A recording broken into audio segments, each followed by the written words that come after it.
I discovered my girlfriend told me to get a hotel for her ex. Then I moved out and took everything. My ex is coming to stay for a week, my girlfriend said. If you feel uncomfortable, you can go to a hotel. How considerate of you, I replied. Then I booked a suite for that week and hired a moving company to pack up all my things. When she got home, she found the apartment empty. My name is Lucas. I am 31 years old, and until recently, I thought my life was going well. I lived with Daniela, my 29-year-old girlfriend, in her apartment. Well, it was hers, but I paid half the rent and provided almost everything inside it. The sofa, the television, the sound system, my desk, and a paludarium that cost me an arm and a leg. It was an aquarium with plants and frogs, something I had always wanted. At first, Daniela thought it was weird, but later she even seemed to grow fond of the little frogs. Or so I thought. Living together was not a fairy tale. Daniela had her moments. Sometimes she was controlling. Other times she would create drama over trivial things, like if I left a glass in the sink or did not answer a text quickly. I let it slide, thinking that is just how relationships are, that you have to compromise. The apartment was well close to my work as a freelance graphic designer, and I liked the routine we had.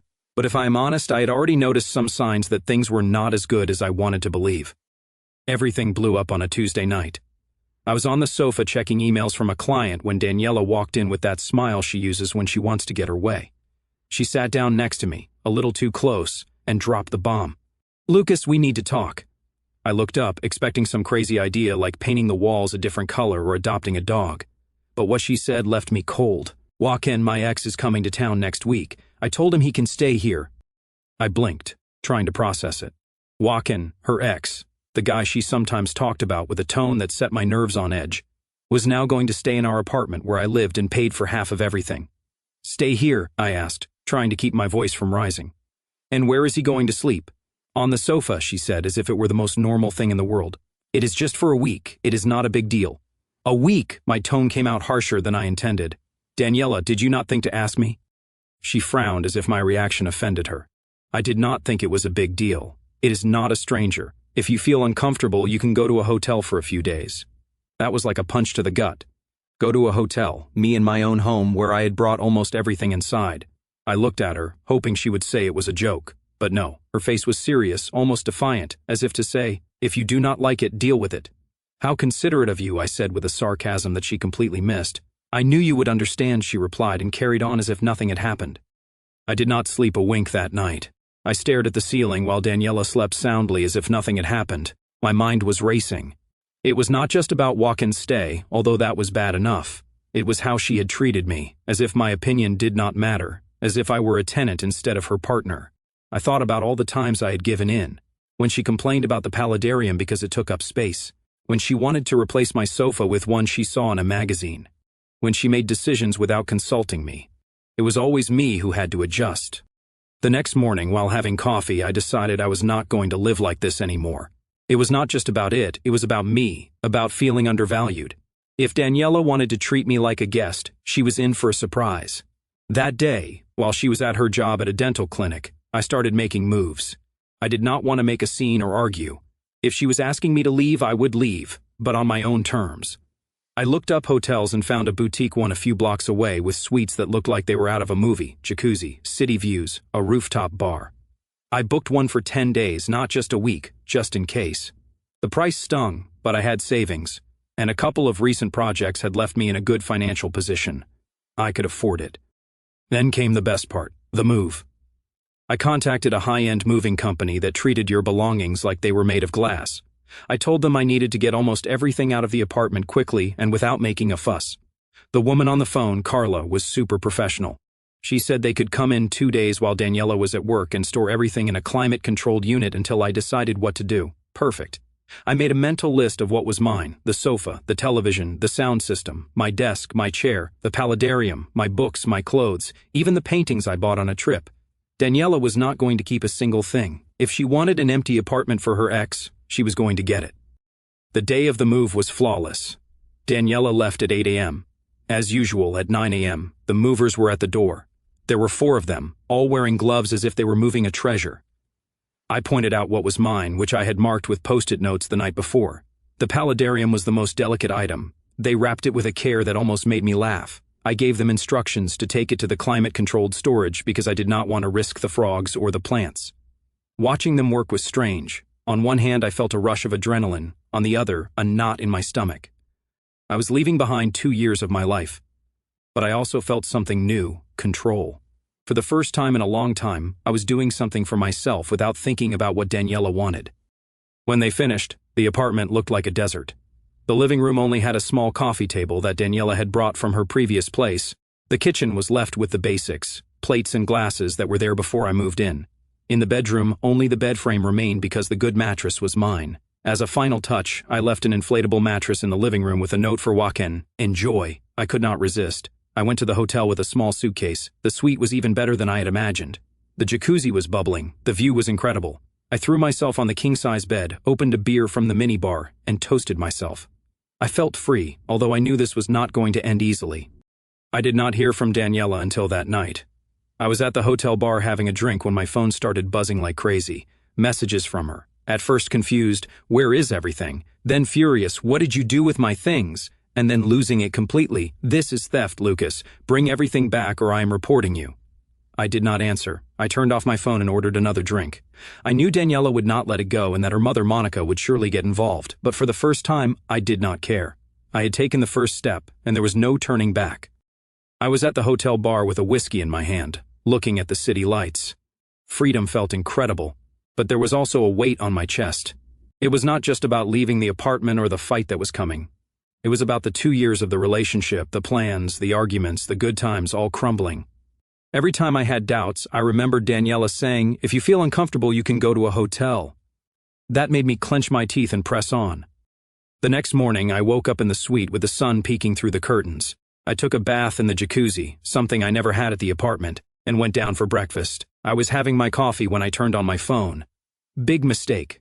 I had 42 messages and 15 missed calls, mostly from Daniela, some from Monica, and one from an unknown number. I did not read them all, but the first few set the tone. Where are my things, Lucas? This is theft. You are going to pay for this. My lawyer will be in touch. Monica was more direct. You are an irresponsible person. You are going to destroy my daughter's life. The unknown message was from Pablo, a mutual friend. Hey, Daniela is a mess. What happened? Call me. I did not call anyone. I wrote a short message to Daniela. Everything I took is mine. Check the lease. Nothing is in your name. Good luck with Joaquin. I sent it and turned off the phone. I did not want to fall into her game of yelling and guilt-tripping. I knew how she was. First, she would cry, then she would scream, and in the end, she would make you feel like the worst person in the world. I was not going to give her the satisfaction. That day, I decided to disconnect. I went to a coffee shop I liked, worked a bit on a freelance project, and walked around the city. It was strange not having to go back to the apartment, not feeling the pressure of dealing with Daniela. I bought a small plant for the suite to make it feel less impersonal. I did not know how long I would be there, but I wanted a touch of home. That night, I received an email from the moving company. Everything was safe in the climate-controlled storage, including the paludarium. They assured me the frogs were fine with a temporary humidity system. I sighed in relief. That paludarium was more than an expensive whim. It was something I had built with care, a piece of me. The drama returned on the third day. I was at the hotel gym when the receptionist called me. A woman was asking for me in the lobby. I went down, still sweating, and there she was, Daniela, with her arms crossed and a furious look on her face. Monica was with her, wearing that "I am going to destroy you" expression that always made me nervous. "Lucas, we need to talk," Daniela said without a greeting. "There is nothing to talk about," I replied calmly. "I took what is mine, period." "You left the apartment empty," she shouted, causing a few people in the lobby to turn around. "I have nowhere to sit, no television, nothing. And the inflatable mattress, is that a joke?" "It is for Joaquin," I said, shrugging. "You said he would sleep on the sofa, but since the sofa is mine, I thought it would be a nice touch." Monica stepped forward, pointing at me. "You are so ungrateful. My daughter opened her home to you, and this is how you repay her? A home where I'm asked to leave so her ex can stay," I retorted. "No thanks." Daniela tried to say something, but I cut her off. "If you want to fight, do it with a lawyer. I have receipts for everything I took. There is nothing of yours in that storage unit." She fell silent, but her eyes were shooting fire. Monica tried to speak, but Daniela stopped her, and they left. I did not feel like a winner, just tired. I knew this was not over. That afternoon, Pablo called again. I answered because he is not one to get into trouble. He told me that Daniela was telling everyone that I had abandoned her and taken her things. I tried to explain, but he just said, "Bro, I do not know what happened, but she is devastated." "And Joaquin is at the apartment now?" "Walken is there?" I asked, incredulous. "He arrived yesterday. He has nowhere to stay." I laughed, although there was nothing funny about it. Daniela had really let her ex stay in an empty apartment with an inflatable mattress as the only comfort. For a second, I almost felt sorry for him. The following days were a mix of calm and tension. I found a new apartment, small but with good light and space for the paludarium. I signed the lease and coordinated with the moving company to bring my things over in a week. Meanwhile, Daniela did not stop. I got messages from friends, some supporting me, others asking me to talk to her. Monica sent me a very long email saying she was disappointed that I was not the man she thought I was. I deleted it halfway through. Friday was the last straw. I was in the suite reviewing plans for the new apartment when I saw a notification from the bank. Daniela had tried to use our joint card for the rent. The account was nearly empty because I had already moved my share. Minutes later, her message arrived. "I cannot believe you are doing this to me. Pay the rent or I will sue you." That lit a fire under me. I called Martin, a lawyer friend, and told him everything. He said Daniela had no legal case because the lease was in her name and I had no obligation to pay. He also suggested I document everything, messages, calls, the hotel visit, just in case it gets ugly, he said. I did not like the sound of that, but I started taking screenshots. That night, while having dinner at the hotel, I thought about how I had gotten here. A week ago, I was living in an apartment that felt like mine, even though it was not entirely. Now, I was in a suite, planning a new life with Daniela and Monica, trying to paint me as the villain. But I was not. I had chosen my peace. And although I did not know what was coming, for the first time in a long time, I felt like I was on the right path. The next few days were a whirlwind. Daniela did not give up. The messages kept coming, each more intense than the last. She went from fury to pleading, "Lucas, we can talk. I did not want it to end like this." Then she would go back on, the attack. "You cannot just leave me with nothing. It is inhumane." Monica was also still in the game, sending me texts that oscillated between insults and emotional blackmail. "My daughter does not deserve this. Think about what you are doing." I ignored most of it, but I saved everything as Martin had told me. I did not want any legal surprises. On Saturday, while having breakfast at the hotel, I froze when I heard his calm but tense voice. "Lucas, it is Joaquin. Look, I do not want to get in the middle of your business, but Daniela is out of control. She told me what happened, and I do not know. I feel like I am caught in the middle of something that is not my problem." I did not know whether to laugh or hang up. The guy staying in my ex's apartment now wanted to play mediator. I answered, "Really, you are not in the middle of anything. Daniela decided to invite you without consulting me. I left. If she is not okay, that is for her to figure out." "I understand," he said, and he sounded sincere. "I just wanted to tell you that I am leaving today. This is too weird for me." He hung up, and for a moment I felt something akin to respect for him. At least he had the decency not to stick around as if nothing was wrong, but it also made me laugh. To imagine him sleeping on that inflatable mattress, surrounded by empty walls. Daniela had really outdone herself. Monday was moving day to the new apartment. The moving company arrived on time, and seeing my things come out of storage felt like closing a chapter. The paludarium was the first thing I set up. I put it in a corner of the living room where the natural light made the plants shine. The frogs seemed happy, or at least they were not complaining. As I organized the rest, the sofa, the television, my desk, I felt like I was truly building something of my own, not a shared place where I was always compromising, but a space that was just for me. That same afternoon, I received an email from Daniela. It was long, full of reproaches, but it also had a new tone, desperation. She said she could not afford the rent alone, that the apartment was unlivable without my things, and that Joaquin had left after 2 days because there was nothing comfortable. She ended by asking me to come back, that we could fix things. For a second, I hesitated, not because I wanted to get back with her, but because a part of me felt sorry for her. But then, I remembered all the times she made me feel like a tenant, and I deleted the email. Things got ugly on Wednesday. I was working in my new apartment when someone rang the doorbell. It was a delivery man with a certified letter. I opened it, expecting a bill, but it was a legal notice. Daniela was suing me for misappropriation of her belongings. I laughed, but I was also worried. I called Martin immediately. He reviewed the letter and laughed himself.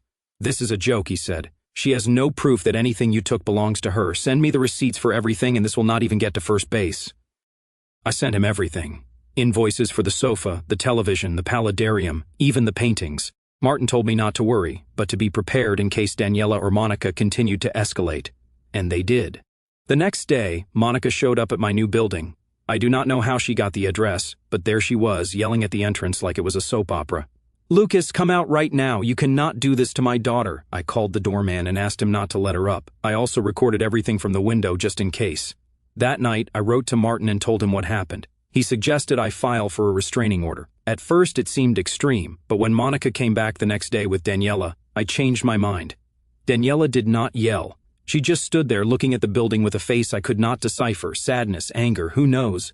But I did not care. I went to the police station that afternoon and filed the request. The order came through 2 days later, covering both of them. With that, the direct harassment stopped, but Daniela kept trying to contact me through other means. She sent mutual friends to write to me, to call me, even a cousin of hers I did not know. All with the same message: Daniela is not doing well, talk to her. But I had already made my decision. It was not just about Joaquin or the apartment. It was about how I had felt for the last few months, invisible, devalued. I was not going back to that. A week later, I was sitting on my new sofa with a beer in hand, the paludarium humming softly in the background. The apartment was taking shape. My books on the shelves, a couple of new plants, a rug I bought just because. I felt at peace. Not perfect, but real. I spoke with Pablo, who told me that Daniela had found a roommate to cover the rent, but was still complaining about me to anyone who would listen. Joaquin had apparently disappeared off the map after his brief stay on the inflatable mattress. Martin called me a few days later. Daniela's lawsuit had been dismissed. She had no proof, and the receipts I provided were irrefutable. He said she probably would not try anything legal again, but to stay vigilant. He also suggested I change my phone number, and I did. It was like cutting the last thread that tied me to her. Weeks passed, and life began to feel normal again. I got back into my work routine. I went out with friends, and I even started seeing someone new. Though I was taking it slow, I did not want to repeat the same mistakes. The paludarium became my pride and joy. I added some LED lights that made the frog seem to glow. Every time I looked at it, I remembered why I had done all this. Because I deserved a place where I could be myself without having to give in all the time. The last I heard of Daniela was from Pablo 1 month later. He told me she had tried to contact me on social media, but since I had blocked her, she could not. He also told me that she had sold the inflatable mattress on a second-hand app. I laughed, imagining her writing the ad. Hope we enjoyed it while it lasted. Now, as I write this, I am on my balcony looking out at the city. I do not know what the future holds, but for the first time in a long time, I do not feel like I have to please anyone but myself. Daniela and Monica can keep thinking I am the bad guy, but I do not care. I have my apartment, my frogs, my work, and a peace of mind that I would not trade for anything. Sometimes the hardest decisions are the ones that bring you back to yourself. And me, I am finally back. Stepping back from the personal emotions of the protagonist, this sequence of events leaves us with a profound look at the law of cause and effect. Every choice of endurance in the past comes with a heavy price in the future. What happened between Lucas and Daniela was not simply a dramatic breakup over an ex-boyfriend visiting for a week. It was the inevitable collapse of a relationship where respect had quietly eroded long before the final confrontation. The moment Daniela suggested that Lucas should leave his own home so her former partner could stay, it revealed something deeper than poor judgment. It exposed a pattern in which one person's comfort consistently outweighed the other's dignity. When that imbalance goes unchecked long enough, the final reaction often appears sudden to outsiders, even though it is actually the result of many silent compromises piling up over time. In many cultures, people are taught that maintaining harmony in relationships requires patience, sacrifice, and the willingness to let small things go. On the surface, that advice sounds wise, but in practice, it is often misused to normalize disrespect. When someone repeatedly gives in to avoid conflict, they may believe they are protecting the relationship, when in reality they are slowly teaching the other person that their boundaries do not matter. This is how toxic cycles quietly grow inside otherwise ordinary relationships. One partner becomes accustomed to making decisions unilaterally, while the other becomes accustomed to swallowing discomfort. Eventually, the moment arrives when that quiet tolerance can no longer hold. The explosion that follows is not the beginning of the problem. It is the long-delayed consequence of ignoring it. As I reflect on this story, I cannot help but think about how often people confuse boundaries with cruelty. Walking away, refusing to argue, or reclaiming what belongs to you can look harsh from the outside. Some may even call it revenge or abandonment. But there is another way to see it. Sometimes the most honest act in a broken dynamic is to stop participating in it. When I think about Lucas choosing to quietly remove himself rather than fight endlessly, I see something many people struggle to do. He finally acknowledged that peace cannot exist in a place where respect does not live. And if you have ever been in a situation where you constantly minimized your own needs to keep someone else comfortable, you know how terrifying it can be to draw that line for the first time. Because the truth is, setting boundaries is rarely celebrated in the moment. Friends may misunderstand. Family members may accuse you of being selfish. The person losing control over you may rewrite the entire story to make you the villain. Yet boundaries are not about punishment. They are about restoring balance and reminding both sides that partnership cannot survive without mutual respect. So here is the question that lingers after this story ends. If you were living with someone who repeatedly dismissed your voice in your own home, and one day they asked you to leave so their ex could move in for a week, would you stay and fight to preserve the relationship? Or would you walk away knowing that sometimes the only way to save your self-respect is to let the relationship fall apart?